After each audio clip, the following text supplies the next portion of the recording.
What is up, everybody? Welcome back to This Week in Bullshit. I am your host, Justin Proper, and with me today, of course, as always, my lovely panelists. First off, we're going to start out with one of the co-hosts of the Queen's Council and one of my favorite streams, People of Walmart, according to Christie. Christie, how are you today?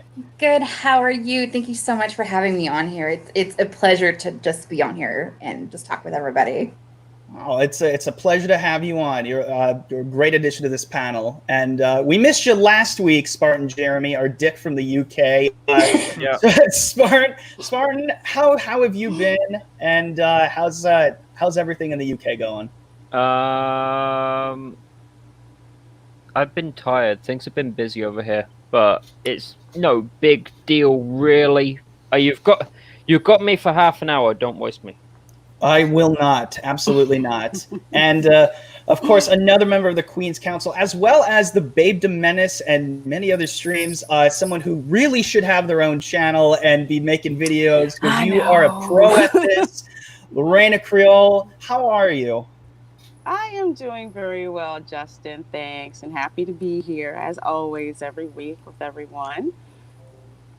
Yeah, and it is an absolute pleasure and an honor to have you on as well. And also another member of the Bullshit Crew, the self-titled of his self-titled webcast, Wes Moody webcast. Wes, how have you been lately? I've been great. Our quarantine is lifted on the 3rd of May. Yes. Yes, I'm so excited about that. Nice. Yeah, things are going to be reopening. That's going to be a lot of fun. It's kind of a bright spot. Which is very exciting. And of course, one of our guests, Rob from Everything Star Wars, somebody that I haven't had on in a while, but due to our first topic tonight, I felt like it's about time to have you on because I have missed you very much, my friend. Rob, how have you been? Good, man. Good. I missed you too, Justin. You're a great guy, and it's great to see this panel. These are awesome people. I just want to say hi to everybody. I know they don't know me too well, so. Happy to be aboard and happy to be here tonight. Thanks for inviting me, man. Welcome. Absolutely. And I just want to just thank everyone in the chat for coming out here. Mary Mayhem, thank you for the forewarning. We will address that later on in the show, just after I get through all this. The Gaming A is here. Thank you for being here. He says, is Rob, Everything Star Wars, going to be here? I don't know. You tell me. I mean, he's here. He's there. We're here. You're there, as he says. So you tell me. You be the judge. Ben V says Clone Wars is better than the sequel trilogy. Absolutely. I completely agree. That's not a high bar. Definitely not a high bar. Mary.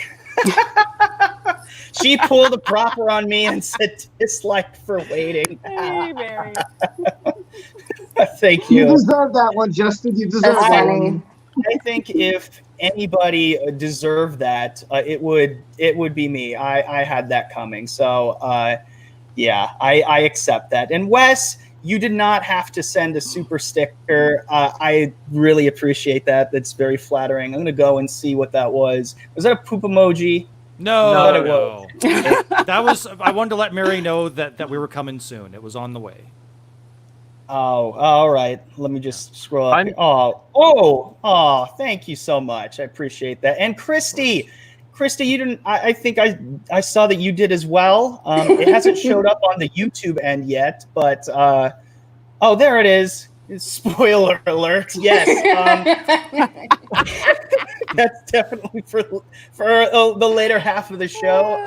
I will just say right now, just a disclaimer for what shall not be named until the second half of the show. I just want to just put this out there. Any super chats that do have spoilers for that game will not be read. That is just a discretion. No chat will be read for specific spoilers. You may certainly talk about your opinions of the spoilers, how it made you feel. Just don't give away any specifics and we'll be cool. Because just everything that's been going on, again, we'll get to it later. We're just trying to, actually still have a show after this. So can we ask yes or no questions? Tread lightly. Does everybody die? tread lightly. Everybody always dies. Eventually. Eventually. Pop Culture PB is here. Thank you, man, for coming by.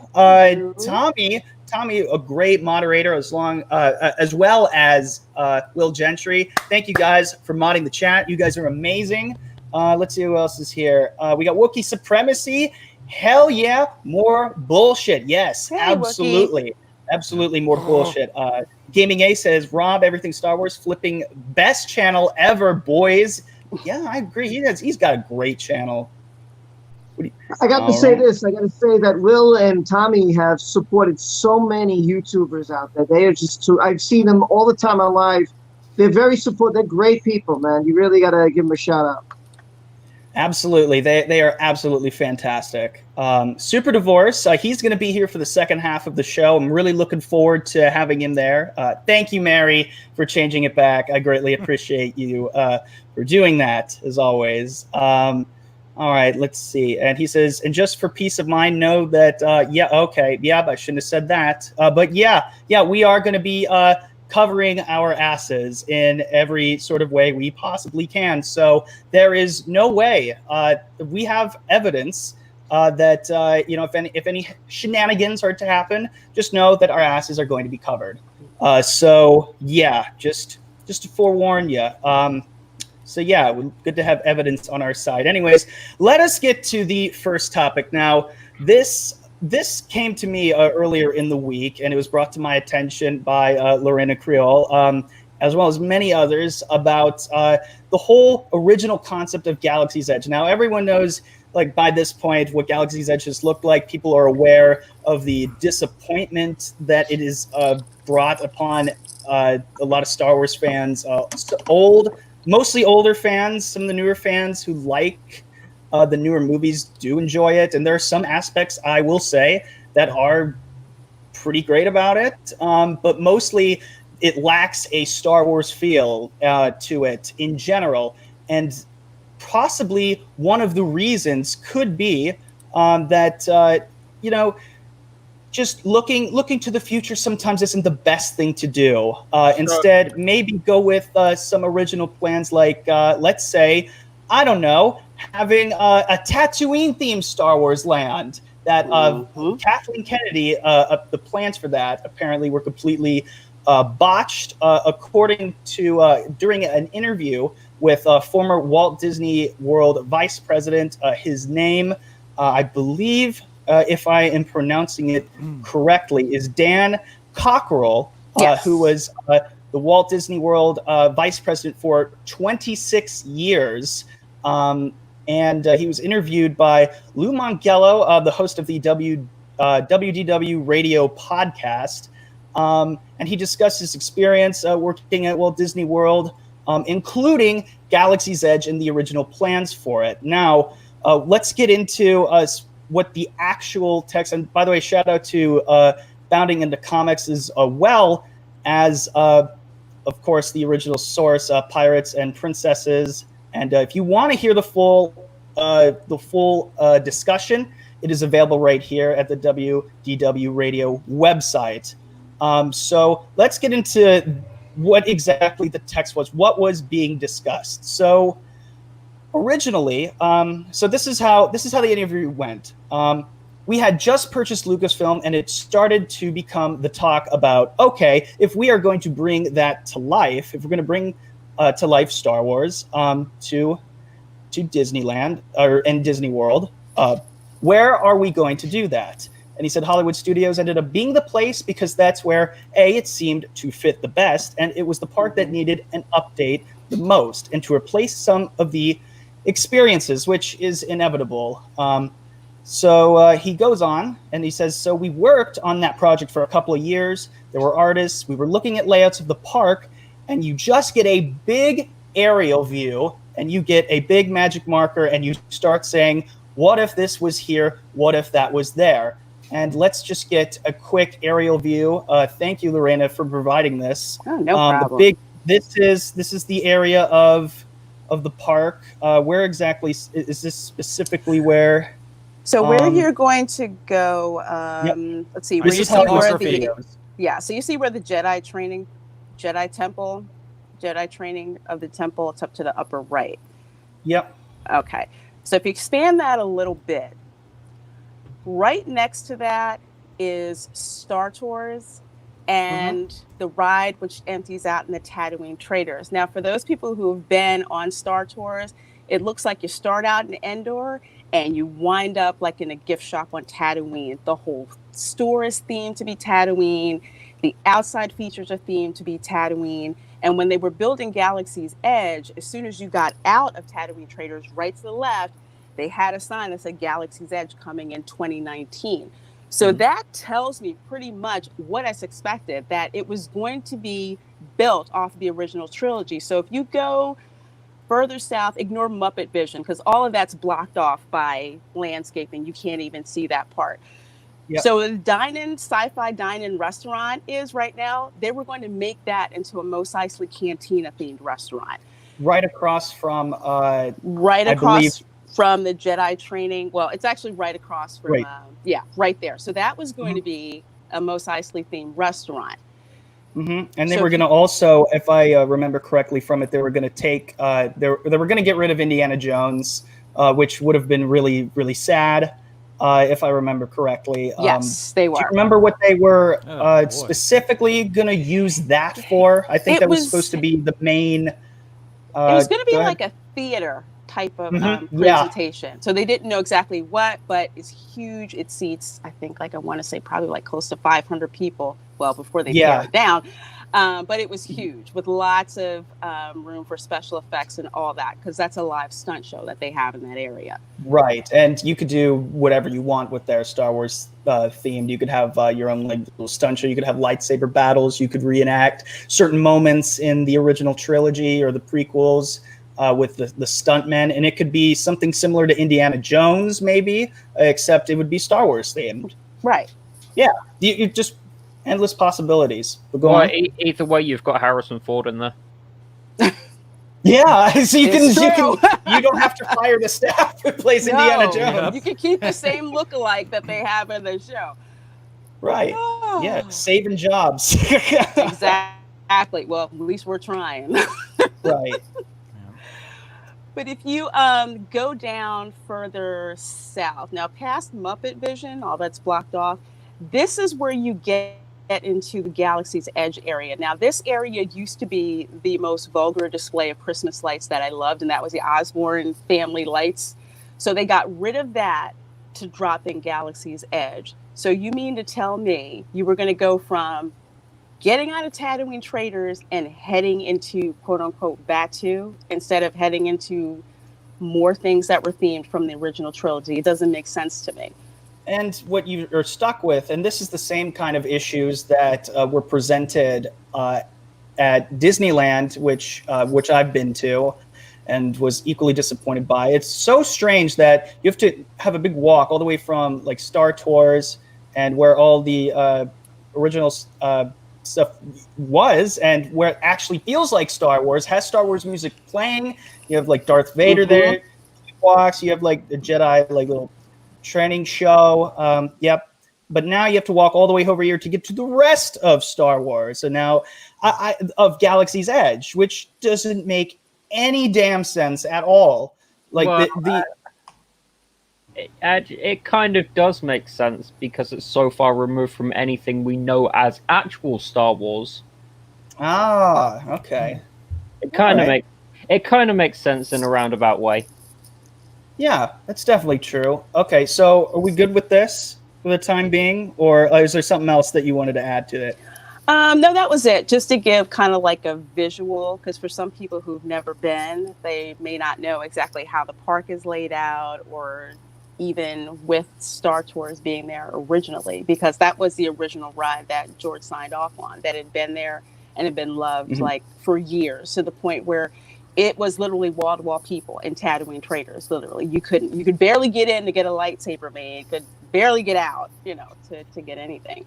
That's fascinating. Yeah, and I mean, I think this definitely helps. And I want to thank you for having this aerial view. And once I heard that, I was just like, ooh, that'd be it's probably really makes sense to be a good idea to do that, and I'm glad. Definitely. So But no more Muppet Vision?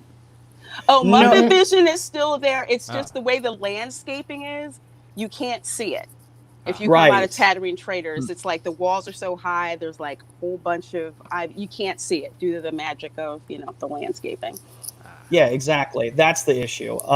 And so going on with this. Okay, so you just get a big aerial view, and you get a big magic marker, and you start saying, "What if this was here? What if this was there?" As we just said, and you start blocking off these big chunks of space, and that kind of drills all the way down. You keep going until you get to the attraction level, what the offerings are, and so. He said, so we did it for a couple of years, and we had the Epic Theater, the Indiana Jones. It was going to go away. Mos Eisley, as we just said, was going to be right across from Star Tours instead of the blatant ripoff of Scum and Villainy Cantina. Blatant ripoff. If you go to either Galaxy's Edge cantinas, just funny enough, the best part of it, kind of like the sequel trilogy, the blatant ripoff of New Hope is the best one. Who would have thought? So much symbolism there. Oh wow, maybe this is just the genius of Kathleen Kennedy, perhaps. We had okay, so they go on and they say we had gone way down the path on art drawings, and we hadn't gone into the architecture drawings. Okay, so they put a lot of work, a lot of effort into this. And they spent years on it. And then what happened was they received a call, and then we'll get to that here. There was a phone call, and they said, well, yesterday Bob Iger met with Kathleen Kennedy, who, as a lot of people may know, was sort of George Lucas's protege and headed up Lucasfilm. And they had a conversation, they had a meeting, and Kathleen Kennedy, her point of view was there are way more Star Wars stories ahead of us than behind us. Ugh, that stings. Wow.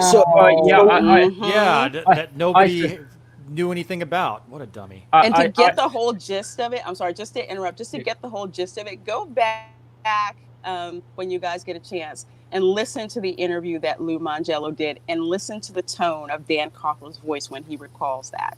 Yep. Yes. He's obviously not happy. I'm posting that link in the chat, and it's around the 16-minute mark that you guys can check out after this stream, assuming that it is still available. Yeah. Hold on, let me, afterwards. And he says, so we really should think about do we want to build a Tatooine and build what all the 50-somethings remember Star Wars is, or do we want to build something else which is going to appeal to all the upcoming generations who are going to know the new stories? 50-somethings, their kids, their grandkids. Okay, Damn. whatever. I have a big issue with this because it's not just 50-sums, okay? Did she forget that Tatooine was featured in all of the prequel films? There are 20-sums who remember those films very fondly. We would love it too. So it's not just 50-somethings, you idiot.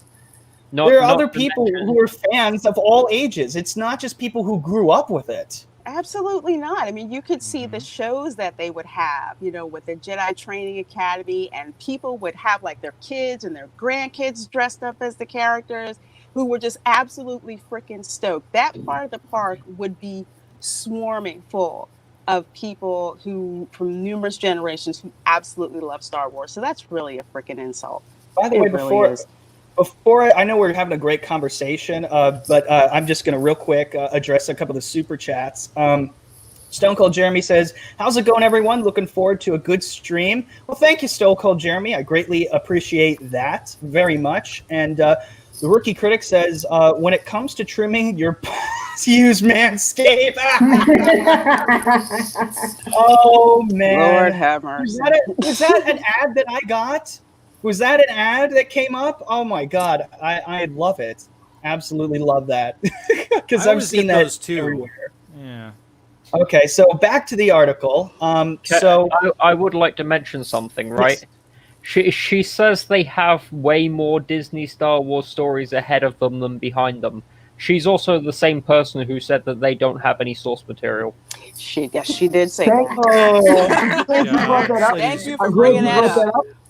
I Because wasn't there going to was- say anything, but When Go they ahead. first, there's an interview with her and George is right there. And he's like, I left you guys a treasure trove of comic books and stories and this and that. And then she does an interview saying, well, George only gave us a blueprint. I was Mhm. like, are you kidding me? There's the EU, which you don't want to even touch, which people are begging them to take. The old Republic. People are craving that.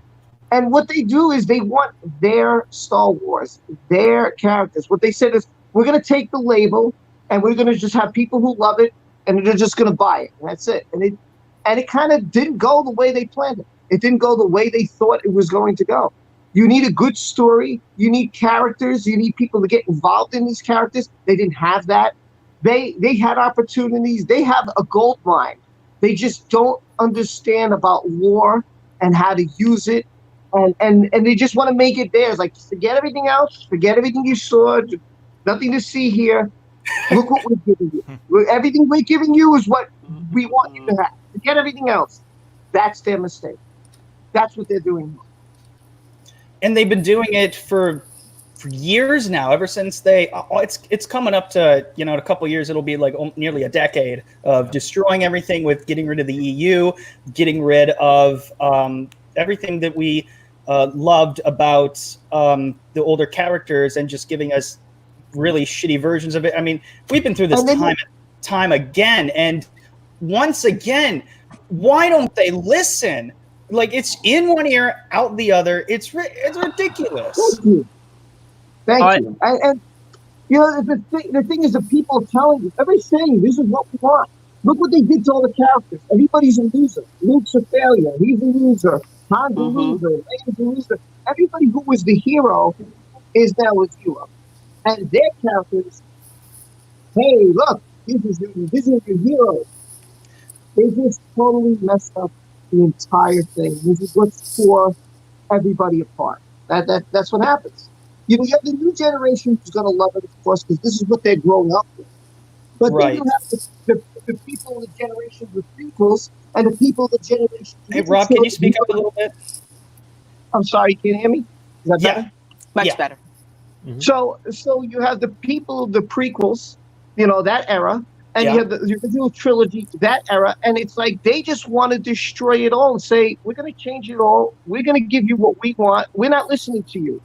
You always listen to the consumer. And RR says erasing history. That's exactly what it is. Yes. And Solar 25, it was saying they hate fans, I guess. And then again, there is Clone Wars, but that was made before Disney, even the new episodes. So yeah, I guess they hate fans, or they just want to get rid of them. This is something we talked about time and time again. Go ahead. The Clone Wars is only back because they want money. Exactly, and they want to promote Disney Plus. There's always ulterior motives to this, in a disguise of just like, oh, we are pleasing fans, but here's the real reason why. And then Subhuman 84 says everyone at Lucasfilm has selective hearing. I absolutely That's a agree. good one. Yep. I Wes? want to know. Go on. Very selective. No. Oh no, Spartan, go ahead.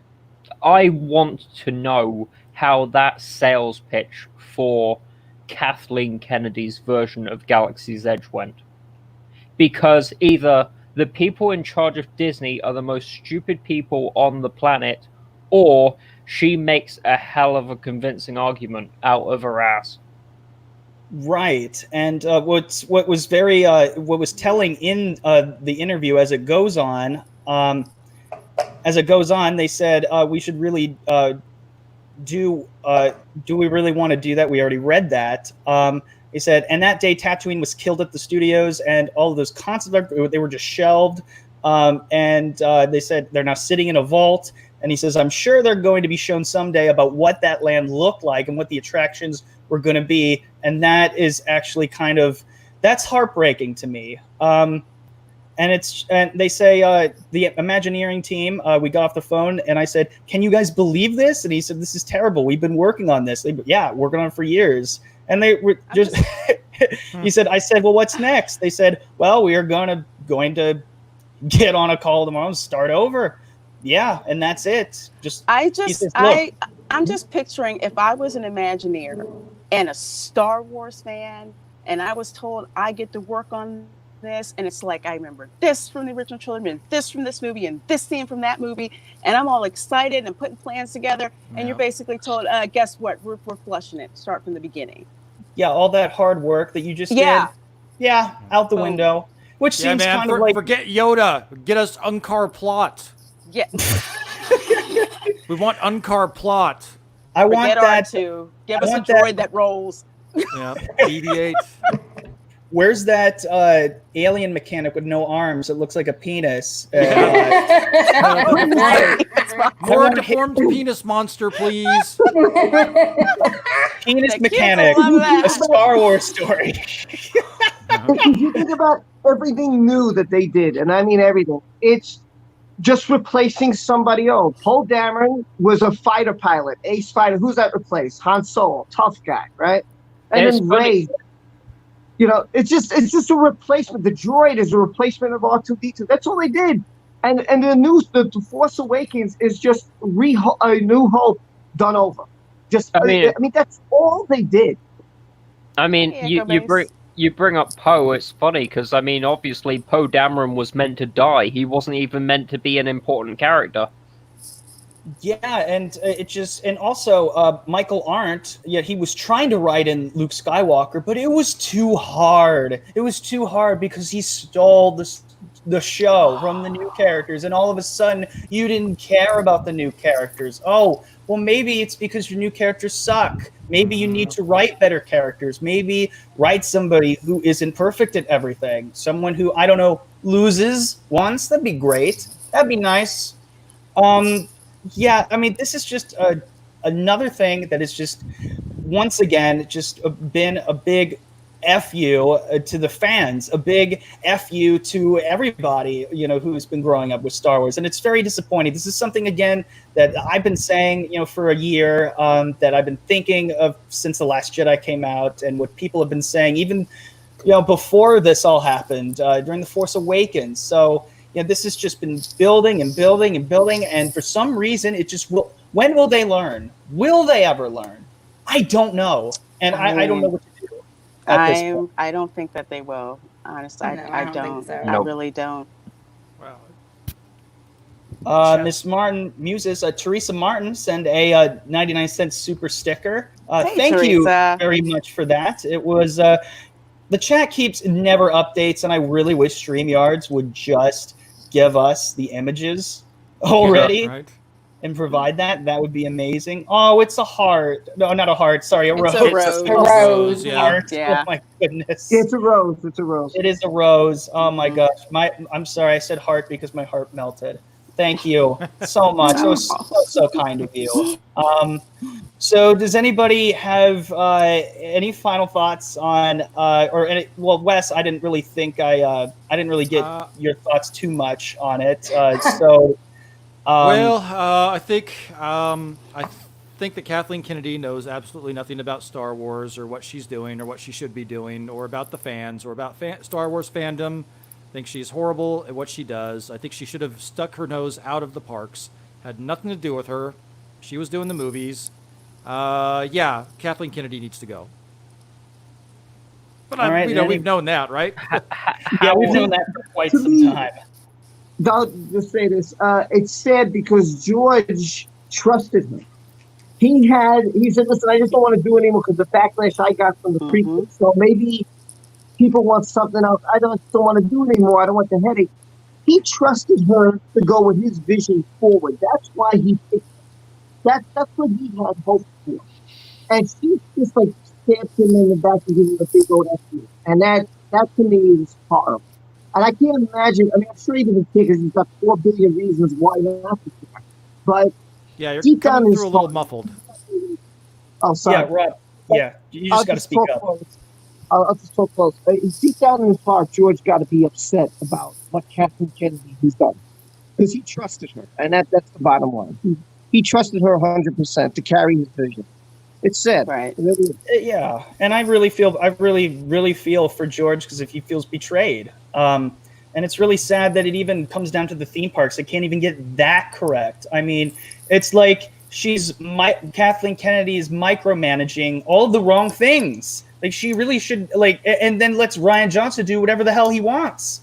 I don't get it. I don't get it either. Nothing she's doing that's working. I don't understand. Whatever.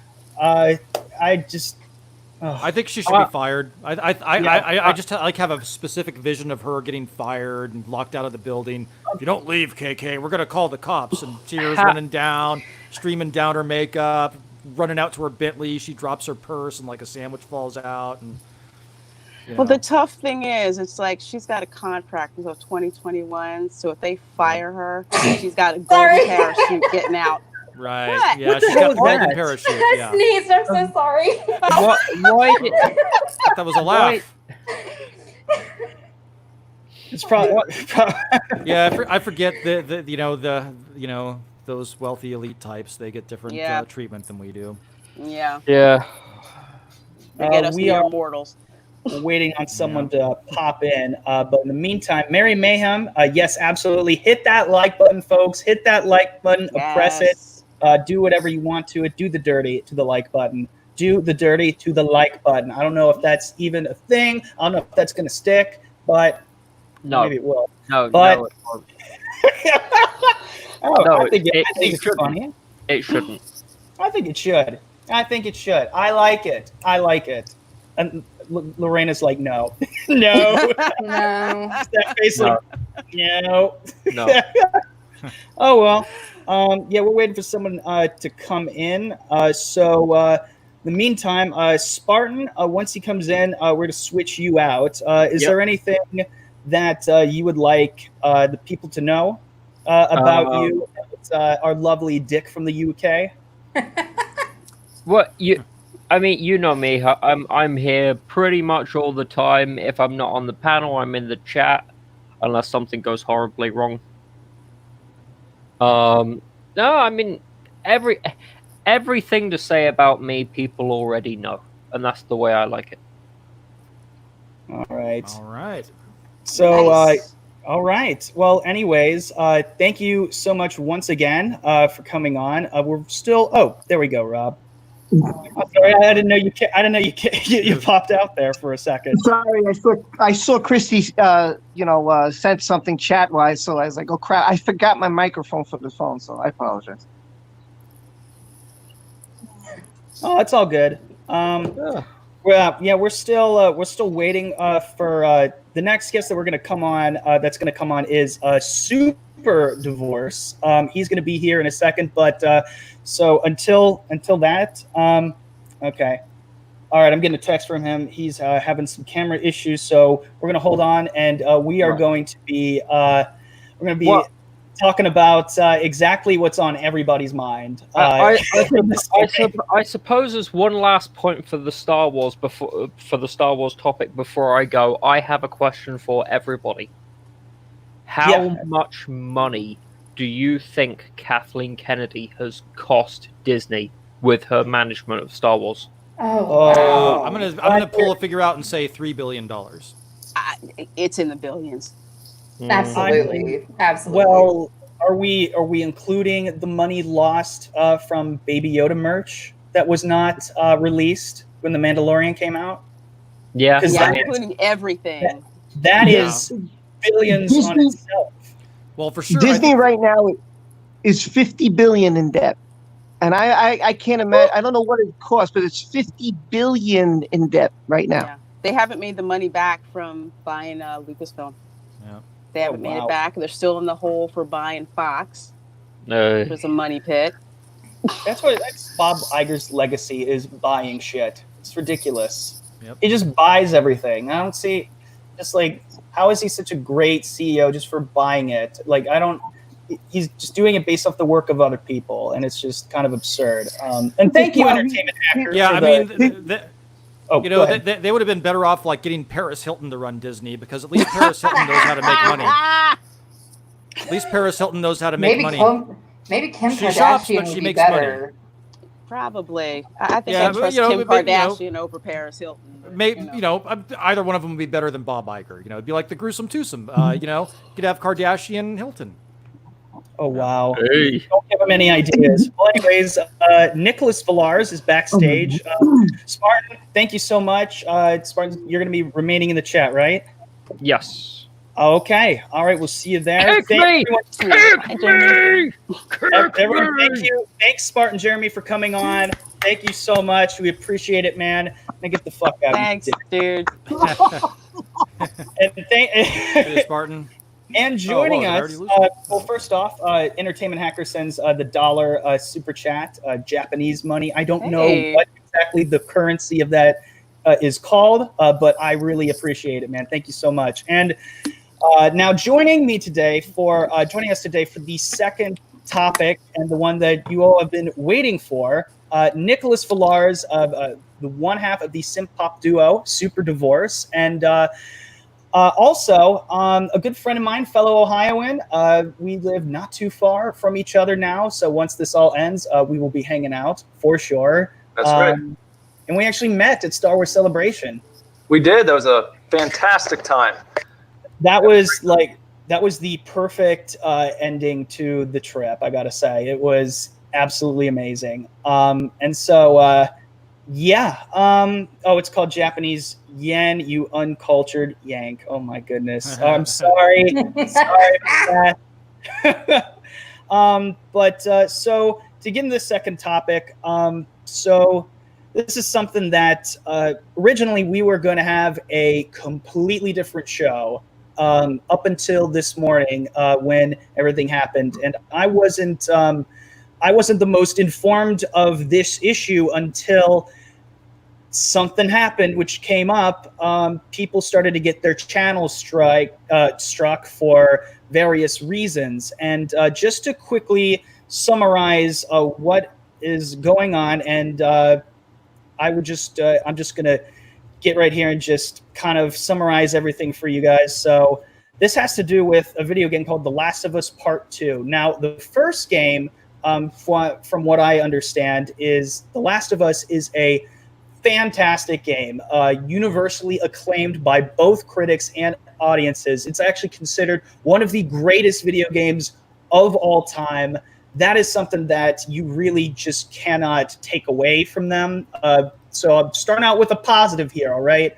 So, however, I usually don't talk about video games on this channel, but because, in light of recent events, it's imperative that we discuss these issues because it's for a broader discussion. First, once again, I want to remind everybody that super chats that do have spoilers for The Last of Us Part 2, they will not be read. Chats will not be highlighted or read just because people have been getting struck just for saying spoilers, not just saying, things about the game or showing images, but talking about them, reporting on the news. And to give you a little background on this.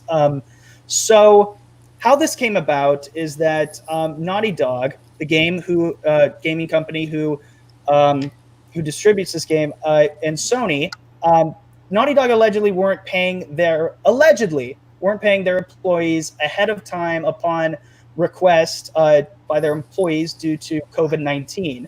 However, co-writer and director Neil Druckmann, or whatever, Cuckman, whatever people have been calling him, I don't know. I've gotten 4 different names. He did get paid ahead of time instead of some of the disgruntled employees, one of which decided to release leaks of the game online, both gameplay and plot points. And people have speculated whether or not it was true at first, but then Naughty Dog, they confirmed on their Twitter saying, "We know the last few days have been incredibly difficult for you. We feel the same. It's disappointing to see the release and sharing of pre-release footage from development. Do your best to avoid spoilers, and we ask that you don't spoil it for others. The Last of Us Part 2 will be in your hands soon, no matter what. You see and hear the final experience will be worth it. However, what people were not happy with was what was actually being spoiled, the actual story, which we will not give away. However, there is a huge backlash against this game.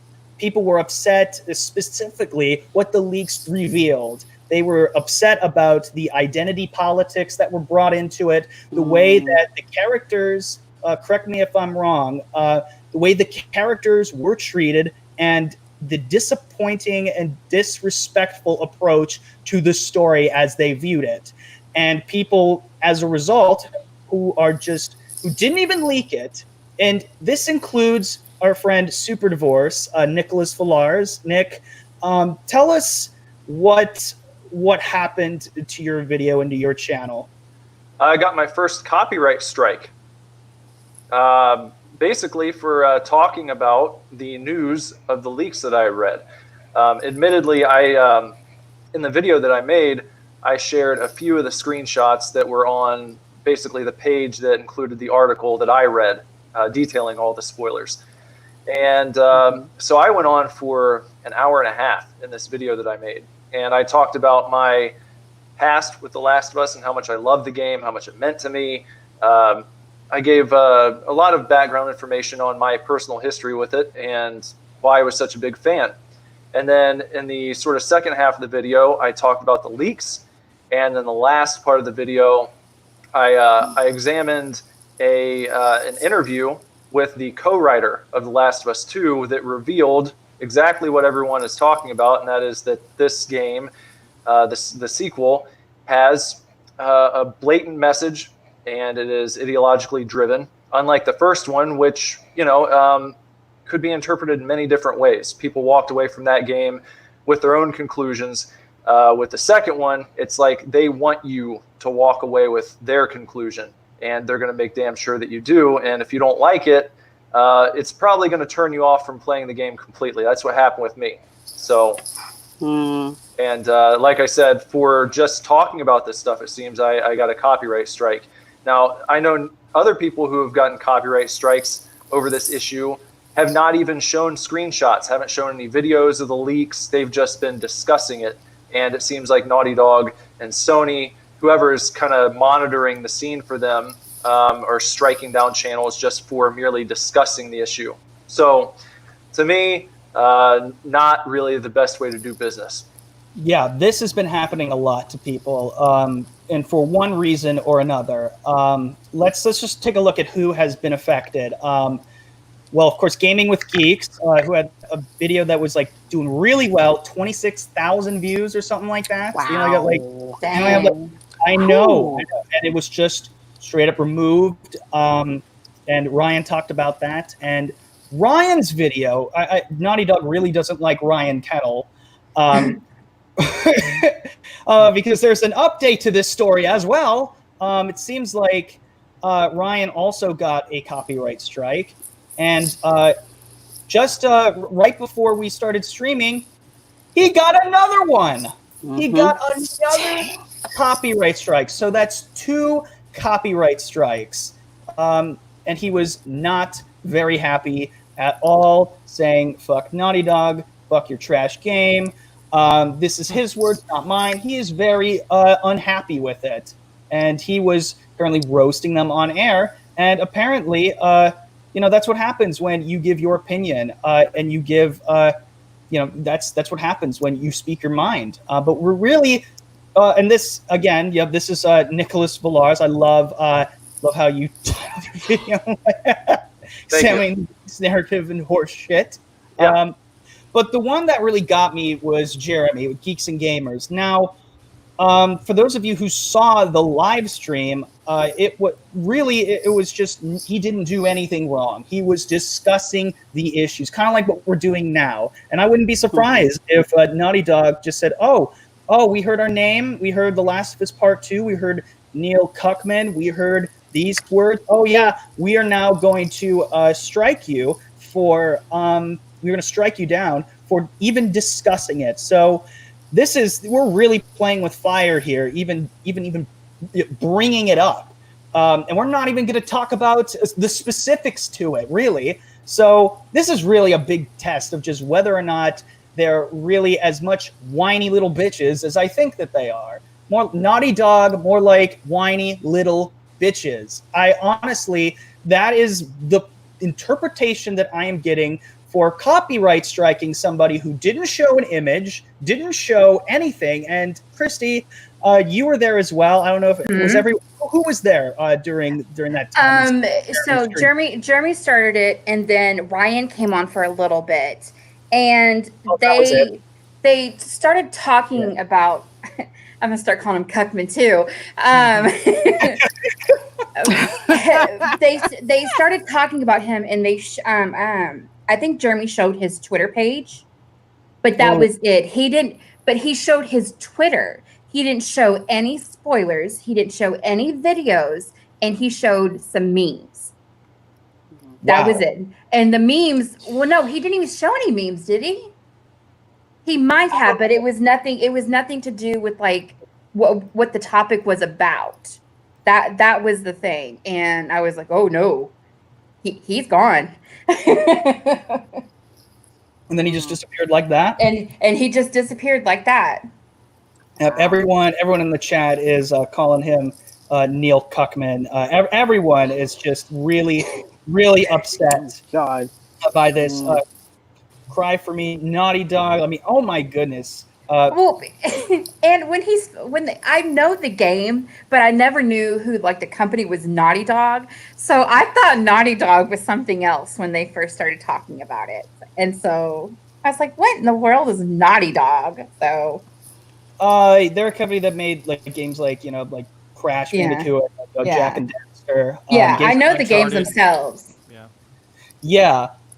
And my question, well, first off, Nick, since we have you here, I'm just curious. Like, is there what are we missing here? Like, was there something that I didn't mention in when I was giving the overview of it? Hopefully, did I get everything kind of right? Yeah, I think you explained it pretty well. You mentioned I think the stuff as far as the background on what led to the leaks, the motivation behind doing it, still kind of that's up for debate. I don't know if that's been confirmed yet, but the story certainly makes sense to me. I mean, I don't see that as being out of the realm of possibilities. It sounds pretty plausible. But one thing that comes to mind is you guys were talking about Star Wars and the sort of rejection of the new characters. And, I think that franchises, people in charge of these franchises are having a big problem with getting new characters over, to use a wrestling terminology. When you're over, it means the fans love you, and there are a lot of twisted ideas about how you do that now. People don't want to take the time to write new characters into a trilogy or a franchise. They don't want to have the old characters properly pass the torch anymore. They just want it to be done like that, and that's not how it works. People are going to continue to reject these new stand-ins and fill-ins time and time again until people understand this, that you can't just swap one loved character out with a new one and expect everyone to welcome it with open arms. Without going into the spoilers, there are some new characters being brought into The Last of Us Part 2, and I think that a big part of the rejection is how they're trying to make that happen. So I just thought of that when you guys were talking about the sort of way that Star Wars has handled that. It's playing itself out over and over again in comic books and movies and all forms of media, and I don't understand. I mean, actually, let me say I do understand why there is definitely a political agenda behind a lot of it, but I would think that the people in charge would realize if you want to make money, stick with the characters that people know and love and take a chance on new ones when there's an actual demand for them, Well, that also plays into, most people, they don't know what the new characters are going to be until you present your ideas to the public. They'll have some tests or focus groups, but you really don't know how it's going to be perceived until it's brought out in public. And I think with the trailers, did any of this sort of like what was revealed in the leaks? Was any of it apparent in those trailers? I had some suspicions about certain things that were going to happen, but I did not think they would do those things the way that they decided to. I would call it unceremonious. Very much a slap in the face to people who love certain characters. Really, the way that Rian Johnson handled Luke. You know, it feels like a very similar scenario playing itself out. So yeah, like, imagine playing Luke Skywalker in a video game, and it starts out with like the end of Return of the Jedi, and Rey comes in and cuts off his head, and then you get to play Rey. Yay! Wouldn't that be great? Wouldn't that be a great idea for a Star Wars game? Wouldn't it? I think that would be fantastic. yeah, You just behead him right there. you'd be so excited. Yeah, and then your mission afterwards is to you have to play Kylo Ren and you kill Han Solo. So it makes you feel like you are in that position, and it's just really wouldn't that suck, everyone? Wouldn't that be a really terrible idea to do in a Star Wars game? Man, I would really hate that. But you know I what? would be very disappointed. Here's the thing: if you wanted to make a game from the point of view of a villain, you could do that successfully with Star Wars, as you could with pretty much anything else, as long as the villain was taken as a serious threat, and it was also a villain that people love to hate, like Darth Vader. If there were a game where you played as Darth Vader and you're hunting down Jedi, like, okay, well, that's an interesting idea. But again, that's an established, feared yet revered villain. It's not someone who's thrust into the spotlight that you're kind of wondering why you should be taking this person seriously. You know why you should take Darth Vader seriously. And Assassin's Creed did that several years ago with one of their games. I don't know if anyone here plays the AC games, or if you're interested. Oh, okay. Full disclosure, I'm revealing this embarrassing. Okay, I was so bad at Assassin's Creed 2. Oh god, this is embarrassing. I shouldn't say this on air, but I'm going to anyways. I couldn't get past the tutorial where you're racing your brother up the building. I kept falling off. I didn't know how the controls work. I even pushed him off, and I still kept falling off. I could not get past it. You know what, Justin? At least you played it. I bought an Assassin's Creed game and never got so busy I didn't even get a chance to play it. Same. I had a choice between Assassin's Creed and the Conan game, and I got Conan instead. Oh, well, oh shoot. It was a fun game, though. I loved Conan. Okay. Conan, yeah. Is everything still okay? Christie, I just got your... Okay, well, it looks like it's cool on my end. So we're Conan, good. you pretty much just go around slaughtering people, so I loved it. That can be fun. Yeah. No. That was from last night, Justin. Oh my god. Why do you gotta scare me like that?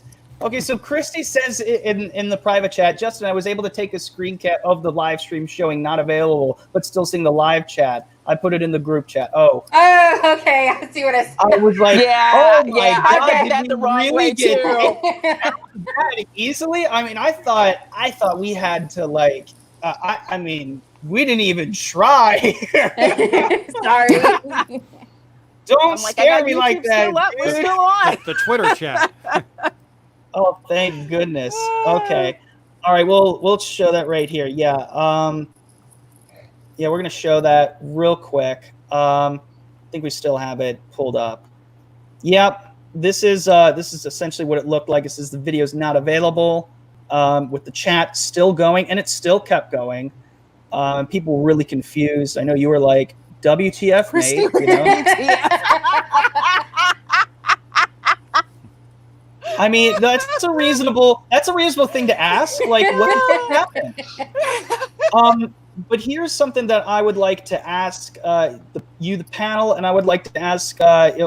Thank you each and every single person who is watching right now. Go hit that like button if you're new here. Hit the subscribe button. We're really trying our best to dance our way around this, but not without not without having a little fun with it. So if you're new here, subscribe. I really appreciate that. And like it, all that fun stuff. You can even dislike the video and my feelings will not be hurt. I know there will be at least one from Mr. Cuckman, so maybe his friend Anita Sarkeesian as well. So, Lovely woman. Exactly. We haven't even talked about her yet, but I don't even know what to even say about that. But look, I would like to pass the question off to you guys in the chat and the panel. With all of these copyright strikes just being thrown left and right without discussing specific details about the game, what does this mean for, and this is a kind of a broader issue with YouTube. You know, we have false flaggers, we have false copyright claims that happen all the time. Oh yeah. If Naughty Dog wins, what does this mean for the creators on YouTube? What does it say to you? What do we do about it? What does it say about the free speech that we have on this platform that keeps, it seems like the goalpost is slowly moving back? I don't think they're going to win. I think their strategy is to hope that you're not going to fight it. And so I've been copywritten struck a couple of times, and I've beaten, well, one of them was up in Canada, and that's just a logistics thing. I haven't beaten that one. But the other The one Canadian stripes don't Wow. matter. It was on an old channel that I don't even use anymore. But the other one, okay, so YouTube gives you two options. You can contact the copyright, the person that struck you directly, or you can use YouTube and go through YouTube. YouTube acts as a gatekeeper. YouTube says, "Oh, sorry, there's not enough information for us to pass your your dispute on to the copyright holder." Meanwhile, what I did was I used their system and I sent it directly to the copyright holder, and I said, "Demand to release copyright strike," and I had it overturned in like 4 to 6 hours. So when they strike you, it provides their legal contact information. So there's a form letter you can come up with, and just demand to release copyright strike. I saw on that form that you could fill out that they get your information if you decide to do that, which is why I did not go through with it, because I didn't want them to have my contact information. Well, that's why they do it. That's why they're counting on you not to dispute it. Right, but in this case, I don't know exactly what to expect with you've got a huge AAA game you're talking about here, and Sony is behind Naughty Dog in this case. I mean, I looked up I can't remember the name, but there's actually the company who filed the copyright strike, and I looked up their website, and they represent Sony, they represent other entertainment companies, and they do their bidding online to sort of ferret out where these types of things might be happening. And so, we're all saying fuck Naughty Dog, but and I kind of joke about it, but it's not as if Neil Druckmann himself is sitting there going through videos. They've got like a task force who, this is their job. This is what these people do, is they hunt this stuff down and they file the claims. So I don't know.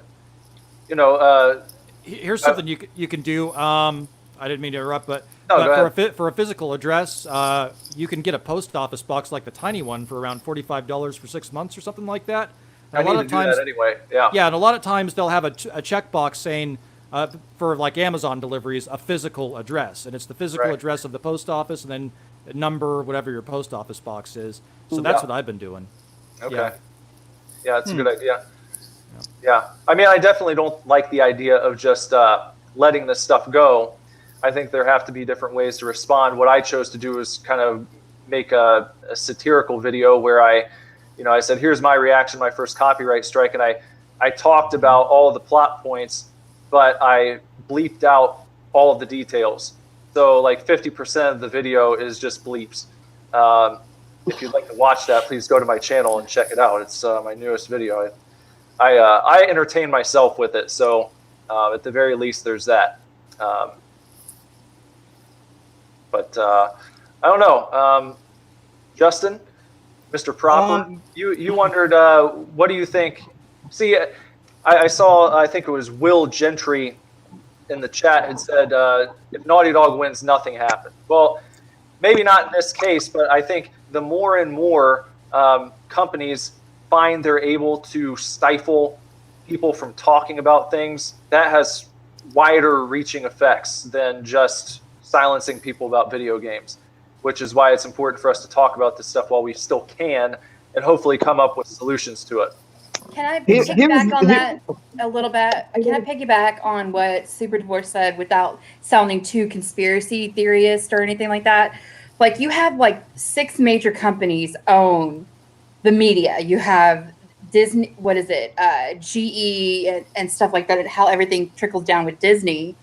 And that's the whole point of trying to fight copyright strikes and stuff like that, is if it's just the copyright strike, what else could they do in the future?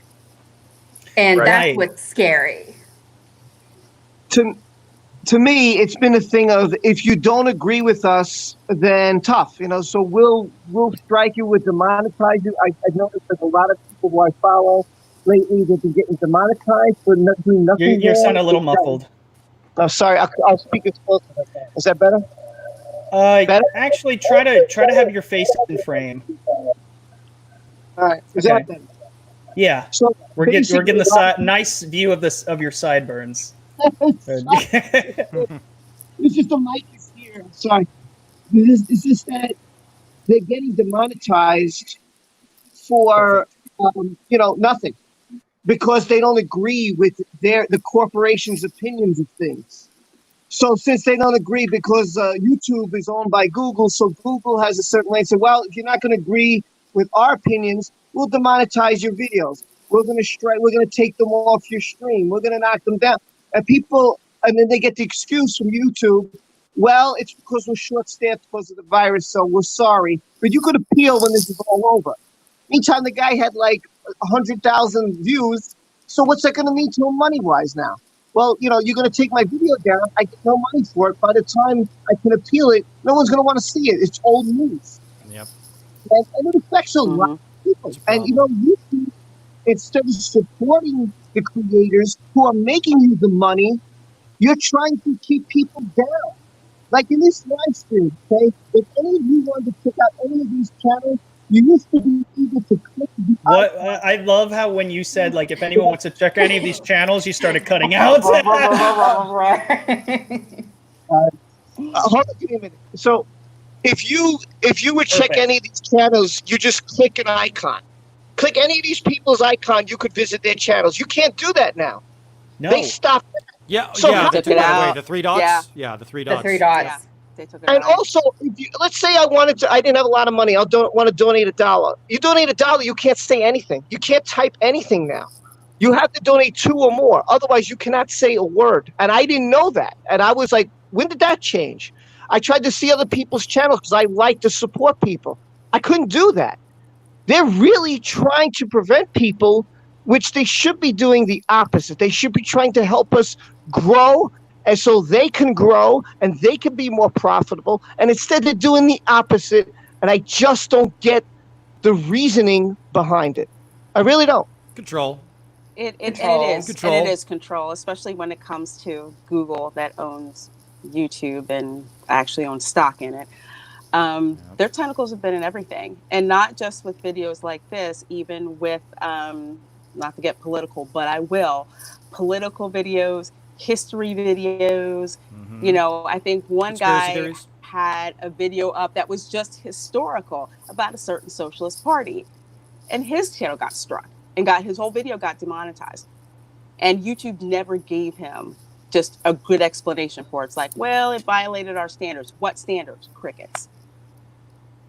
Yeah, and I think it goes back to, again, like where this is something that Jeremy asked me a while ago, and he was asking everyone a while ago. I remember when, if people remember the Ralph retort, when that, with the kill stream, he got his channel taken down a long time ago because of what somebody said in a super chat. Now, of course, there's more to this issue than that. But for me, when I was talking with Jeremy about this, he was like saying on his live stream, he said, "Where is the line? What is the line? What is okay? What is acceptable? And if you keep moving the goalposts without telling us, how are we supposed to keep up with you? Yeah. And how come what we did in the past when those weren't the guidelines? Why are those now? Why aren't they grandfathered in? Yep. Why do they now?" What? No, it's the same thing with monetization. You're not supposed to keep up. That's the point. Because YouTube will never say if it's a publisher or a platform. Because if they do, they'll be hit with one or the other. And that's the crux They keep it vague so that they can make it whatever it is that they need it to be at the moment. Yeah, or whatever convenient factors that they want to put in. And it's very infuriating as a creator too. When I see like YouTube creator videos of just like, oh, here's like something about this, here's an educational video about that, and I go to these unlisted videos and those were posted in September. I'm like, why didn't I get it in September? Why didn't I get this earlier?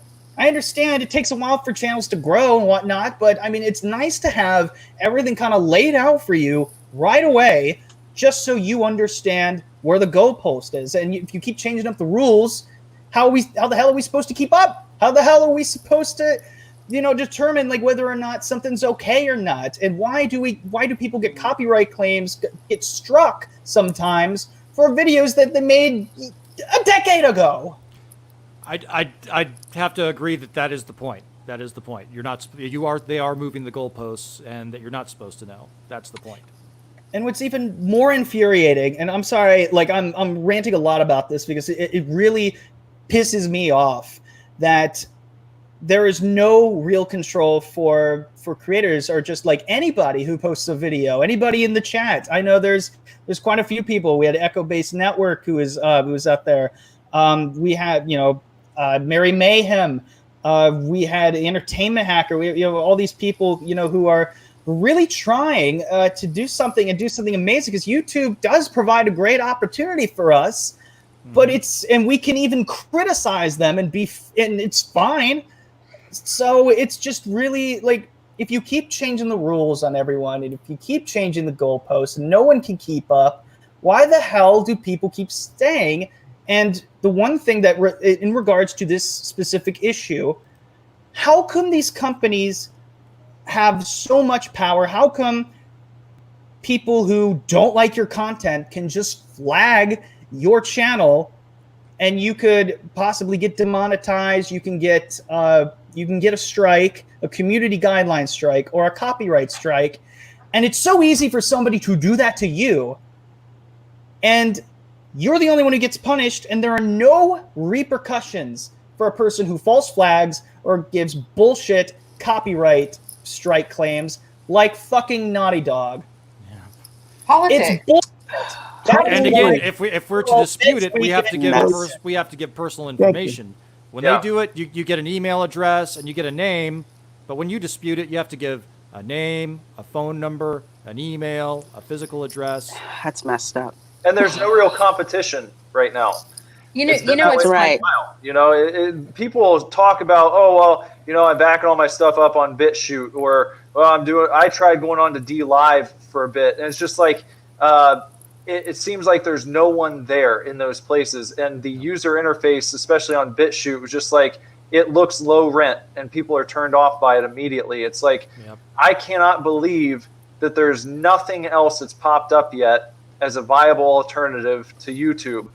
And maybe it'll be that this is like, it's too big. Maybe we need smaller video platforms, and they'll be kind of tailored to certain types of people who want certain types of content. I think that the larger these platforms get, then the easier it is for the overlords to sort of put all the users under their thumbs, because everyone's flocking there. And there's really no incentive for them to cater to anyone. Everyone needs to use their thing. But, it's like back in the day, I'm sure that I'm not the only one who used to spend time on like, old forums, and boards, Yep. various types. Like I miss those days. I think that we might end up going back to something like that at some point where you'll take the time to actually navigate to a particular site.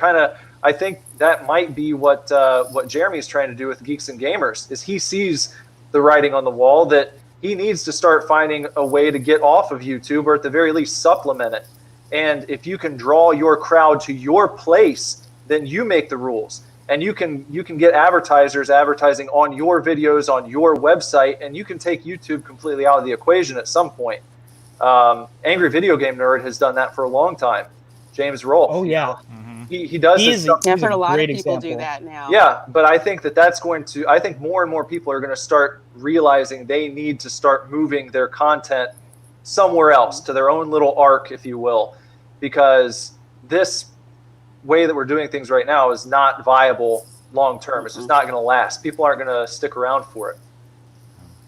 Yeah, exactly. And I really hope that they understand that this is a losing scenario, and it's just, people are just going to get frustrated to the point where they'll just they will leave. And I think Jeremy's a very smart guy, and being able to, that's why he had the foresight of this coming, and this is what happened, and now like it's just kind of it's very convenient timing that he's working on the website at this time. So I'm going to read some of the chat. And thank you guys all for coming in. If you haven't already, hit the like button. I would greatly appreciate that. And you can even hit the dislike button, because my feelings won't be hurt. Won't matter. Okay, dislike it. I'm just kidding. I don't have the YouTube. No, it's all good. I've seen some of It's the all good. examples that Tommy is putting in there, and I have to agree with what Tommy's been saying. Yeah, I'm gonna. It's been a couple minutes, so I'm gonna go a little further back, and then I'll try to get everyone.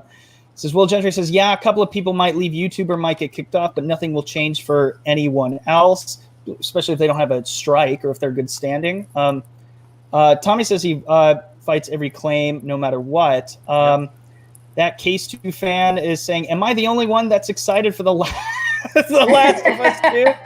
First game was fucking dope. Yeah, the first game, I've heard was a really good game.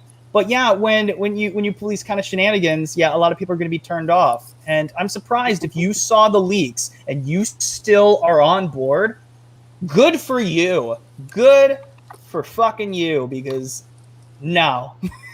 No, if I were like a huge fan of that and I had invested a lot of time playing that game over and over and over again, like I used to play the Rockstar game. I used to play Bully because it was fun shoving nerds in trash cans, skateboarding, and just being the king of the school and working your way up, learning all these fighting moves, beating up the jocks, throwing stink bombs at professors, giving them wedgies.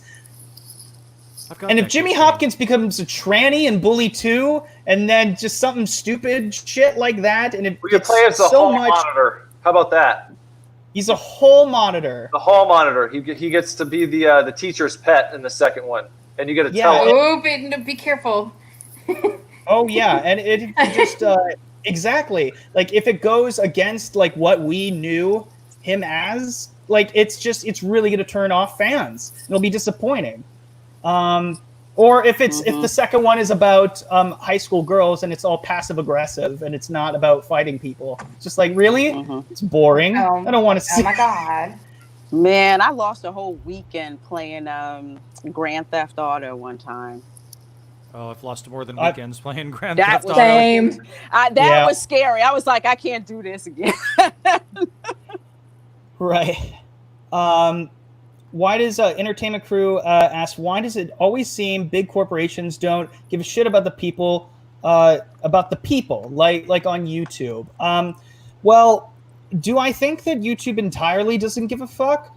Not really, but I do think that there's a lot of issues that really do need to get addressed, and they're very concerning. It's and it's just one of those things where it does turn people off, and not recognizing that is just really, it's ridiculous. It's ridiculous to me.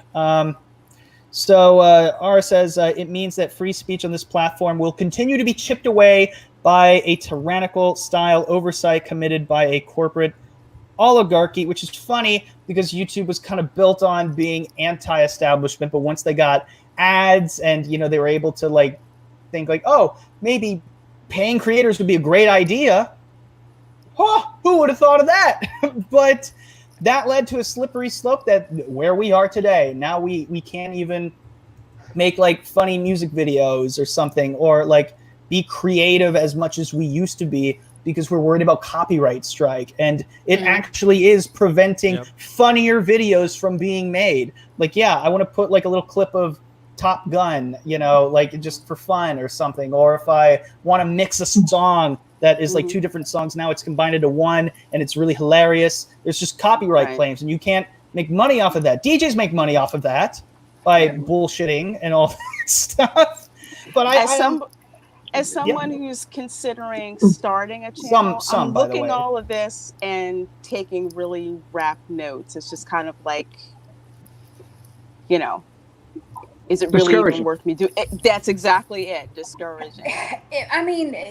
I'll say it. I have a channel. Wes has a channel. We're not monetized or anything like that. We have jobs and everything. We do this for fun. I do this for fun. I love the interaction itself. Me too. So that's the whole point of starting it. When I first started actually doing this about a year ago, it was with a group of people who had the same perspective of me that I did that other people didn't. So that's how it all came to be. And I think that's how everybody does at a certain point.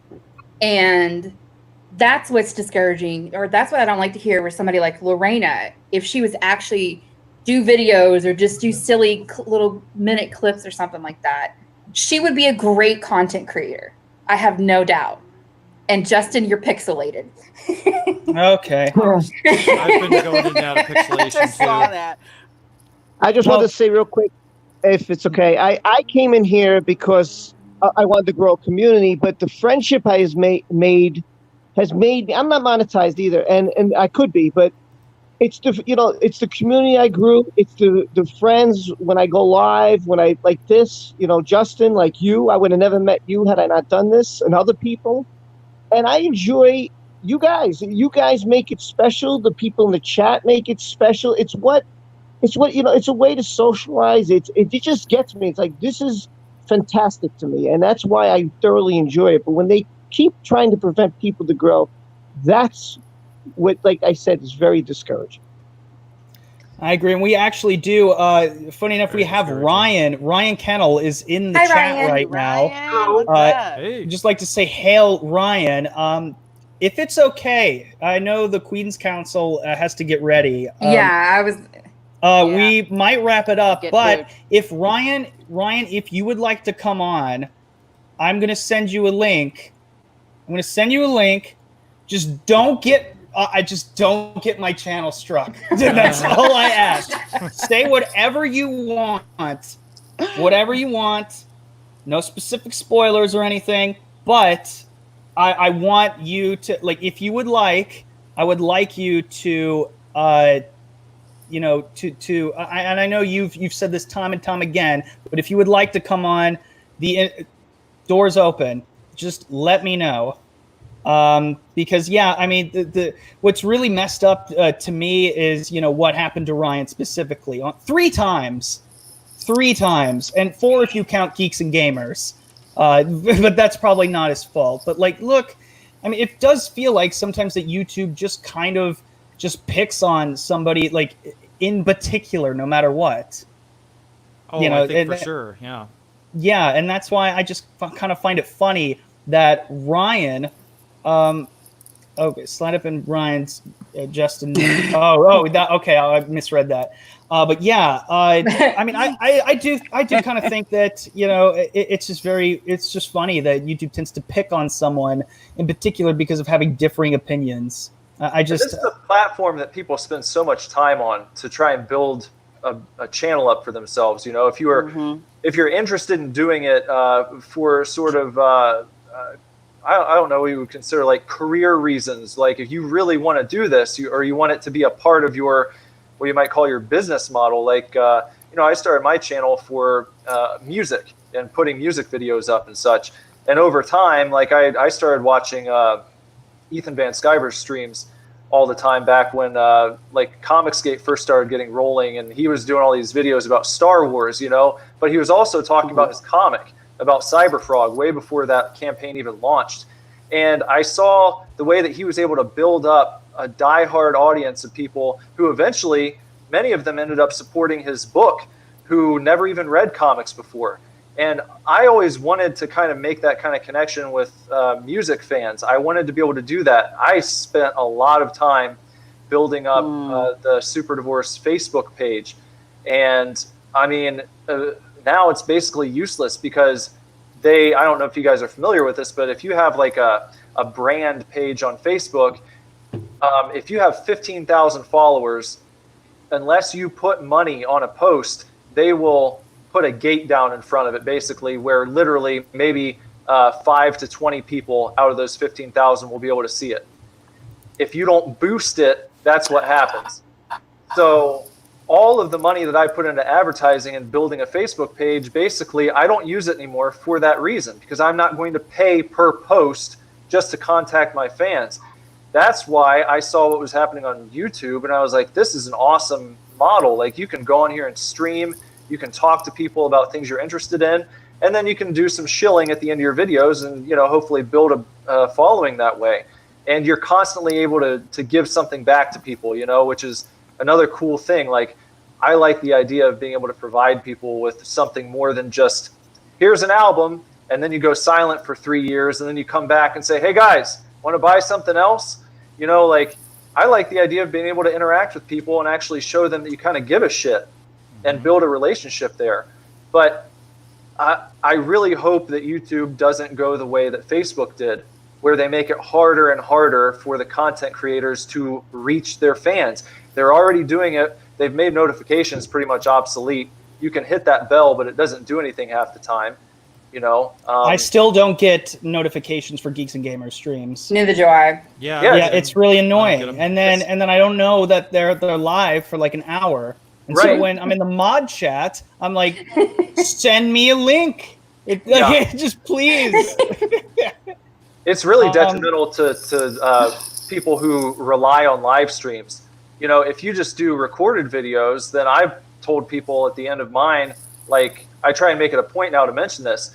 If you have a favorite channel, go and stop by once a day to see if they've put anything up. Because I've had on countless occasions, people will leave a comment and it's just like, I just stopped by your channel. I haven't gotten a notification in months and didn't think you were doing anything.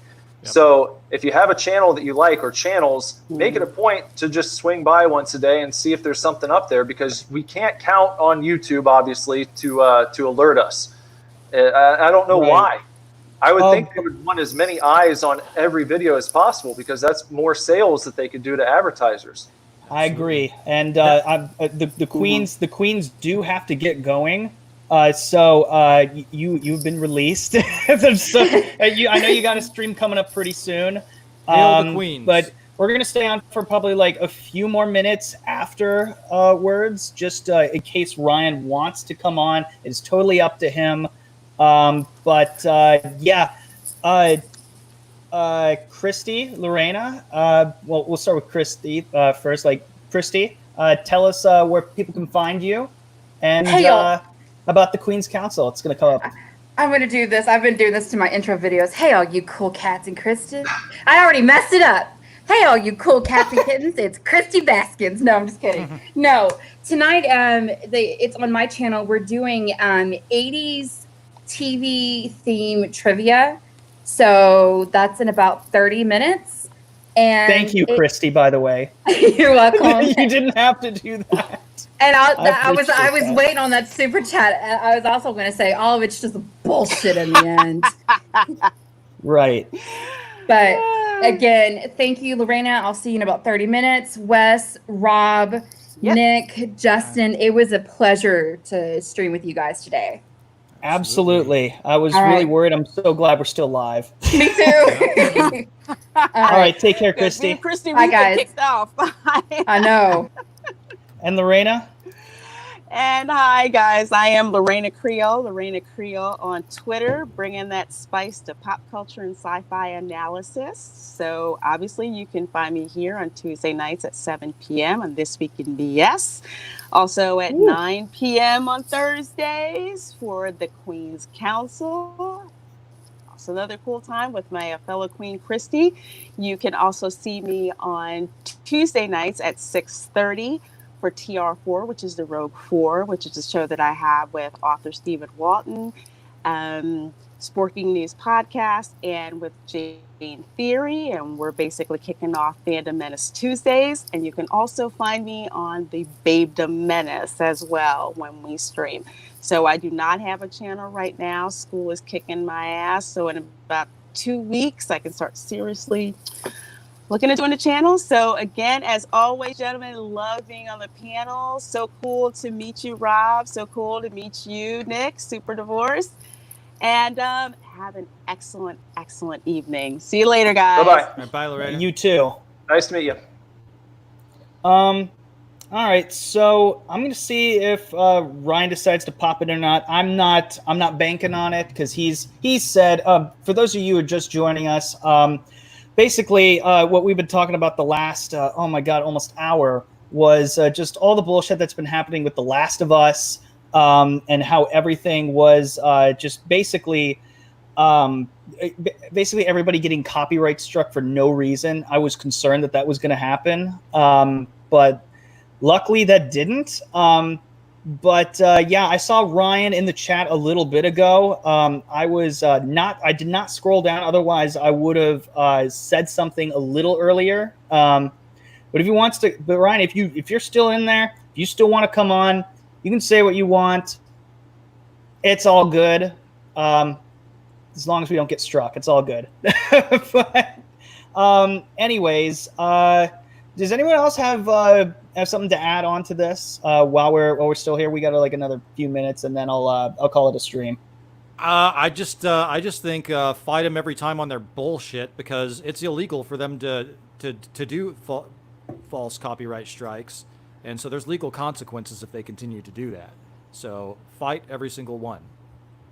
Yeah, exactly. I mean, it's just one of the. Oh, by the way, Christie says it was a blast today, and look at all those toxic males. Look at all those toxic white men. These toxic white men. What do they know about video games? What do they know about movies or TV shows? Our opinions aren't real. They're How not. do you know I'm white? Exactly.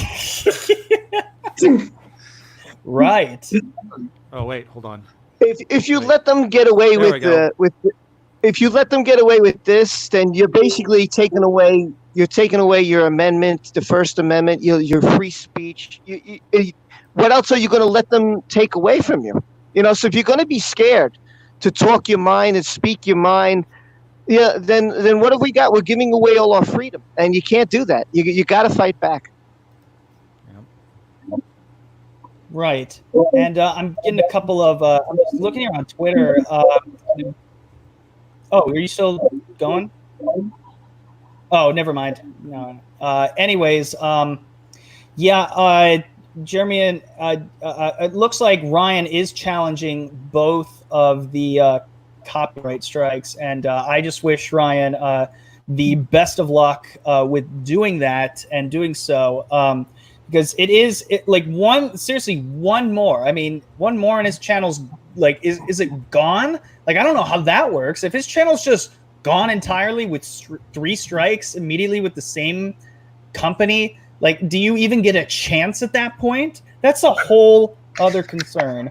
I think if you're monetized, you can try to appeal it, but ultimately they do make the final call. They could just say, "Fuck you, we're not going to look at it. You're done," and you lose those videos.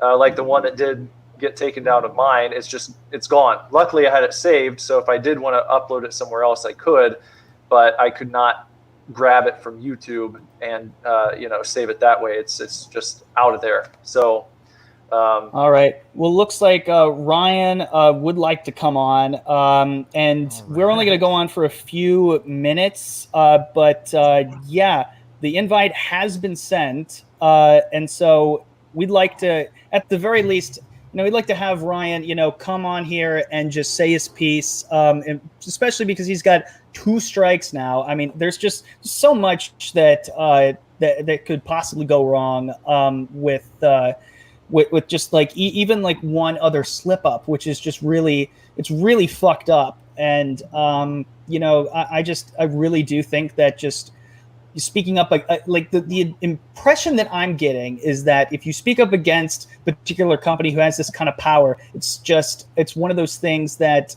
you're playing with fire there. And what's really fucked up is that it's not really in your control. You're at the mercy of somebody else. And so I don't know what's going to happen. But what do you think? Like, let's say if like Ryan gets another one, what do you think? Like, do you think his channel is immediately going to get nuked? That's what it seems like would happen. I don't see why they wouldn't. It's not.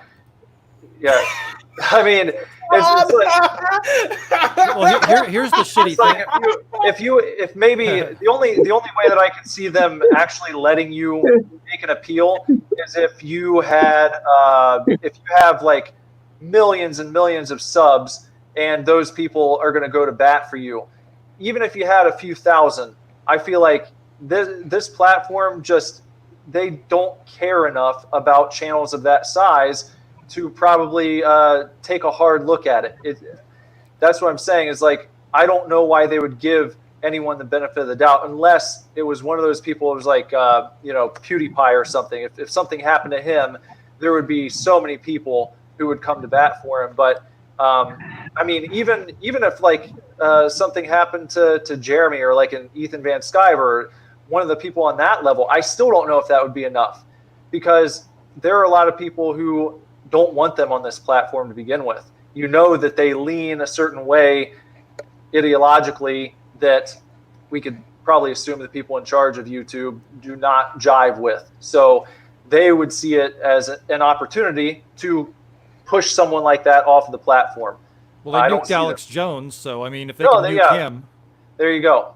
So, and so that's someone who was probably providing them a decent amount of ad revenue, but he wasn't thinking the right way. So they rather took the opportunity to push him out the door and, just check one more off the list of people they don't have to worry about. I think that's what they're more concerned with. They're making their money. They're not going to sweat over one channel being gone. That's too bad. Yeah, I mean, there really is. And Laura says, evil never rests. I mean, yeah. Oh, wait, that was... Wait, watching this in I don't think that went together. That's what happens with the chat jumps. Yep. And Will Gentry says, they always said 3 and you're deleted. I don't know if disputing the claim or being involved in a counterclaim would make a difference. Nope. I would certainly hope so. Speak of the devil. If you lose it, you're done. Well, just a final point here. If you get 3 strikes on one channel, it doesn't just nuke that channel. It nukes all channels tied to that email address. True. That is very true, Wes. So you can never have a YouTube channel again, basically. That's basically how the rules work. Now you can get around those. Welcome to the channel, by the way. Oh, thank you. You can get around that by appearing on a channel that someone else owns. Those are ways that you can get around that. There's a lot of people that have done that in the past. But hopefully that will not be an issue. I only have 2 strikes. And hopefully within 10 days, Naughty Dog Studios will not file a suit and my counterclaim will go through and the situation gets dropped. But we'll see. Right. So, by the way, thank you, Ryan, for joining us for this stream. I'm just curious because I'm not as well educated of The Last of Us as many others were. I didn't even know about this. Now it's a series until like all of this stuff happened, and it seems to be like turning off a lot of normies for one, also turning off the fans of this game that is universally praised. And objectively, what this comes down to is what I was asking the panel earlier. What does this say about the YouTube platform and how quickly and how easily it is for like false flaggers, for example, or people, you know, who just throw in like copyright strikes willy-nilly, apparently, like they've done with you? Like, first of all, like which videos were taken down, by the way? So I think it's one of them. So 2 of my videos, one of them was when this stuff first happened. I talked briefly about the leaks, and I did show like briefly one of the images. None of the videos. It was all videos that leaked. So I briefly showed one still from an image, and then I talked about the narrative behind it and the plot leaks, and then I talked about how that might relate to the HBO show that is also supposed to be coming out on HBO Max about The Last of Us. And then the other video was about the connection between Neil Druckmann and Anita Sarkeesian, and kind of how that all came to be. So you could say Neil Cuckman. That's okay. Neil Cuckman, that's right. So accurate.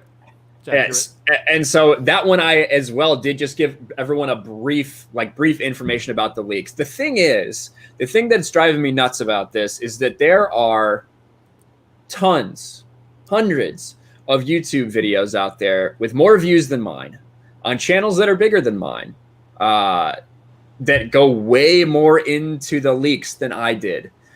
A lot of those videos, the vast majority of those videos are all still there. And I think it's because of how hard I went on The Last of Us plot leaks. That's the only reason I can think of, because now that's 4 videos that I have been associated with that have gotten taken down. I had 1 for Gaming with Geeks, 2 on my channel, and 1 when I was streaming with Jeremy to talk about those videos getting taken down. Yeah, and by the way, you don't have to entirely censor yourself on here. This isn't about to be the 5th. I don't believe that. I think we've been pretty safe so far. So, but I do thank you for being a little bit safer. but I don't want you to hold back any feelings that you have on it. Look, the thing is, it does seem like it feels like they're just purposely coming after you and just picking on you specifically, and you think it's because of how harsh you were on the leaks? Because from what I understand, I don't even know if it was because of that. I mean, what happened with Nick? Nick, if you could just briefly explain a little bit of what happened with your channel, because you had something similar. Yeah, I think my situation was similar to what Ryan was saying, where I just I made a video. It was an hour and a half long, and I went through why I was a fan of The Last of Us, why I loved the first game. Then I talked about the leaks. I did show a few of the leaked screenshots, but like you, I didn't show any video. I thought that was fairly safe to do, because it was just like, okay, here's a picture that I saw in an article that I read on another website. You know, I can talk about this. And then the last part, I went through an interview with the lead, what was it? I think, what's her name? Hallie Wegren-Gross. She is Neil Druckmann's co-writer on this thing. And it was an interview with her, and really revealed in plain English her entire approach to writing this game, which is very ideologically driven. And so I broke all that down, and within I guess 24 hours, it was my first copyright strike I've ever gotten. I've done almost 900 videos or something like that. Never happened before. So I was just kind of I was floored by it, you know, especially the fact that I don't even have a 500 subs on my channel. The video had 300 views, which is pretty decent for what I normally do. But you know, it's just like, who's sitting there picking through this stuff, you know? Yeah. It's crazy. That's completely how I feel about it. It's like, why me, right? Yeah. Like, why these videos? Right. I don't understand it. And like you saw it, it's manual claims. It's not a Right. robot doing this. It is a person that is going through and doing this to these videos. And to me, like, I'm not going to name the channel, but it's around like a 16, 17,000 sub channel, which is about twice the size of mine. Their video going in detail about the leaks, showing the same stuff I did, has almost 200,000 views. So like, why are you coming after me? I didn't understand. And again, same with me. It's the first copyright strike I've ever had. Now, I've had a couple copyright claims from, maybe like a trailer reaction or something like that. Never a copyright strike. And it's, I think it's all going to blow up in their faces. There's so many people that are going to be talking about this. Can't you claim fair use, Ryan? What's that?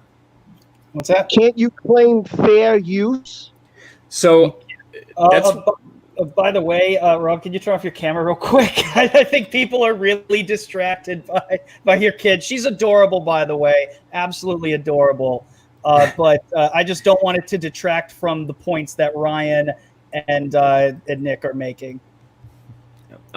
So what I did with both of them is I went ahead and I filed a counterclaim. Now, what that involves is they have you read through and say, hey, I understand that by doing this, I'm starting a legal process, essentially. And what it does is they have you enter all your information and they have you explain why you think that your video should remain on YouTube. So I explained that why I think that what I showed was incredibly brief and something that's already out there all the way to the public. There are literally memes going on everywhere from the very same images that I showed. It's out there everywhere. And I said that I think it's completely fair use and that all of my work was transformative and that it is an agenda-based abuse of the DMCA system to take down my videos and to target my videos. So I submitted that for both of my videos that got claimed.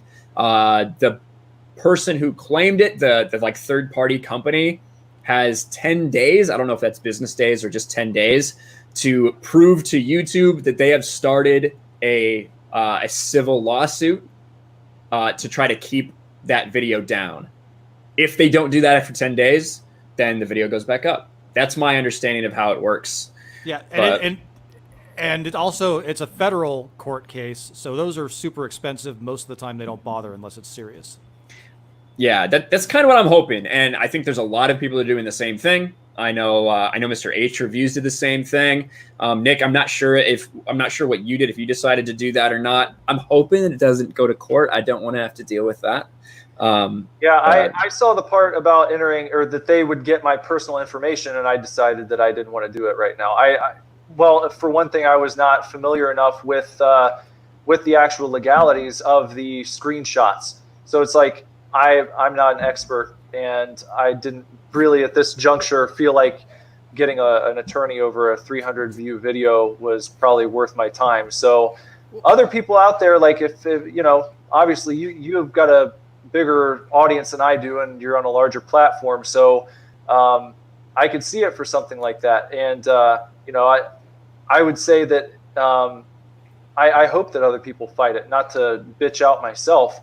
But like I said, I didn't want to go in guns blazing without knowing what I was getting into, or if I even had a leg to stand on, because I was making an assumption when I posted the screenshots. So I didn't want to go in there, give them my info over a situation that I didn't really know the legal landscape of very well.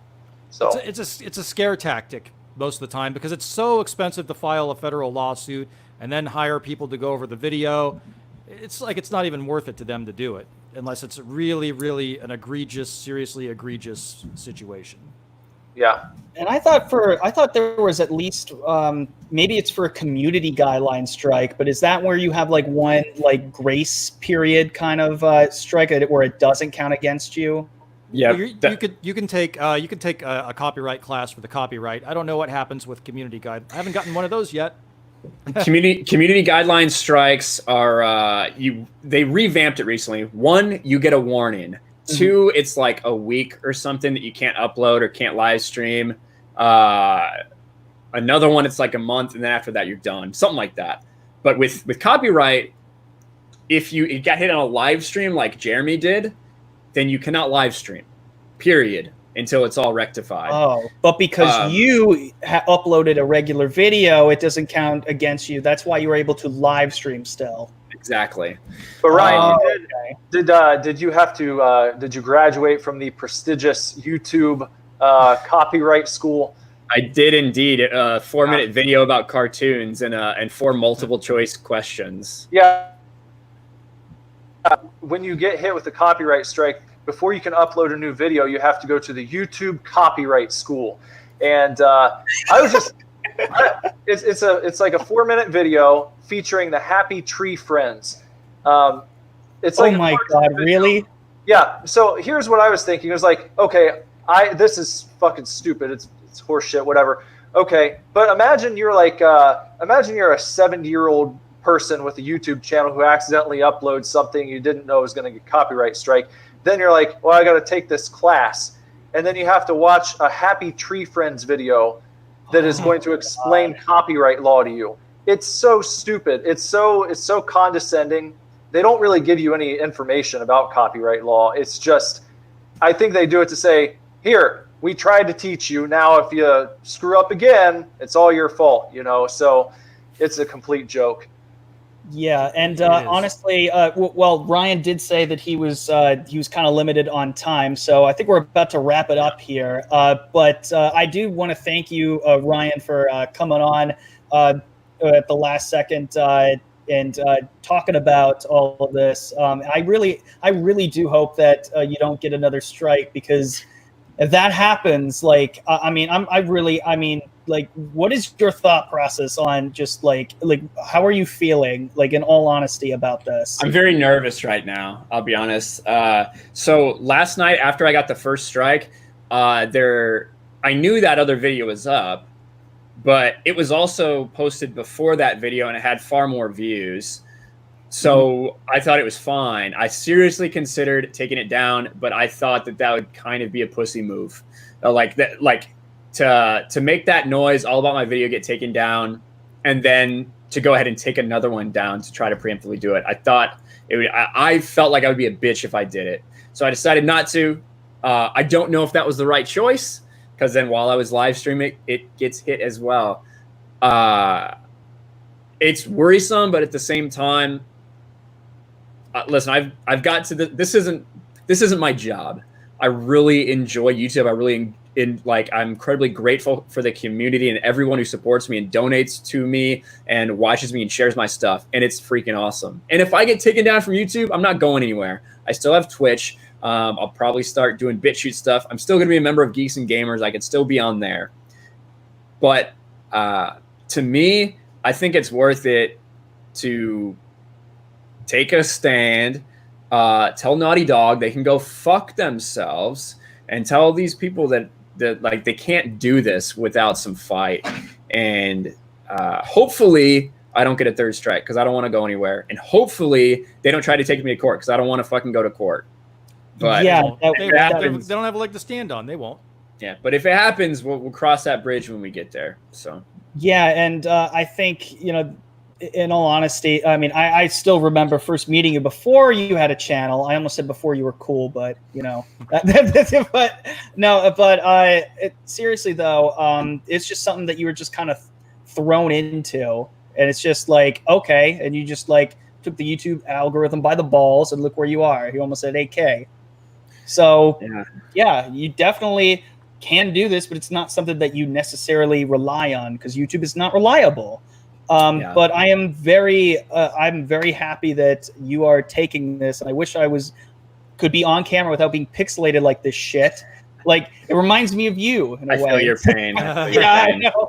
This is what happens. It's going to be changed in a week. Apparently, I only have 18 megabytes of internet speed, and so I'm getting a refund for that. So yeah, that's the reason why. But yeah, man, I'm just I was really excited to see you grow. And if you're gonna get taken down, you're gonna go out. I'm so happy you've decided to go out just balls to the walls, guns blazing, firing squad, and you know, and for standing up for what you believe in. I wish more people would do that. I mean, like, look at me. I was a bitch and just said like, hey. Like, I don't want to even say like any of the spoilers. I don't know what the line is. I don't know if it's because of the pictures. I don't know if it's because of mentioning it. I don't know. So it's just really scary. And it doesn't terrify me. as much as I'm making it out to be. But, it is just kind of like what we've all been wondering is like, where is the line? And it's been, it's been going on for a long time. But anyways, we're going to close it out. So first off, Wes from the Wes Moody podcast, do you want to say something about your channel?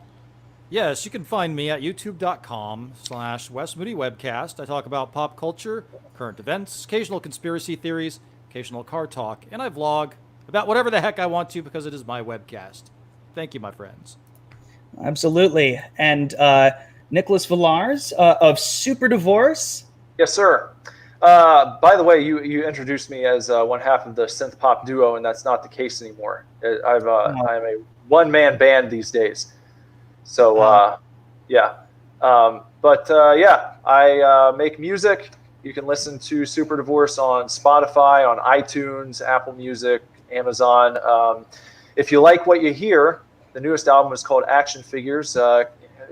For fans of Depeche Mode, Tears for Fears, kind of 80s alternative pop music, check that album out, please. And if you like it, you can go to superdivorceme.com. We've got, hold on one second.